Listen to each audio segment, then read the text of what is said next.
Good morning! So, mag-gisa tayo ng onion na marami. Mag-gisa ko ng mga 6 pieces na medium size. At saka itong mushroom na 2½ cans yung ginamit ko. Binlender para yung hindi na mahirapan sa paggayat-gayat ng maliliit.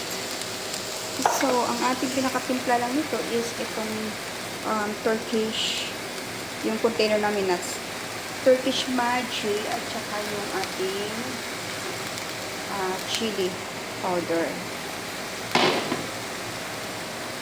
At saka palamigin siya konti. After na lumamig, lagyan natin siya ng grated cheese and little parmesan.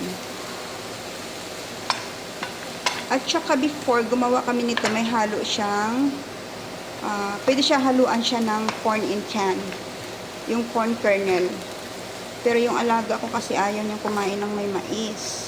Pero masarap talaga yung meron siyang halong corn kasi manamis-tamis siya.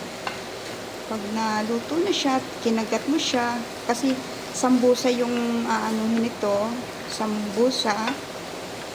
Masarap siya kapag i-grill mo yung sambusa siya, dadaan mo siya sa air fry.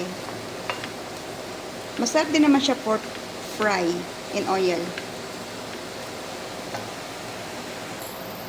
So, ito na yung ating mushroom, guys. Hinalo ko na siya at saka ipagpatuloy lang natin ang ating pagsangkot siya.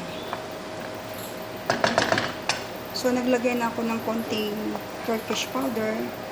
Hindi ko na lang naipakita sa video.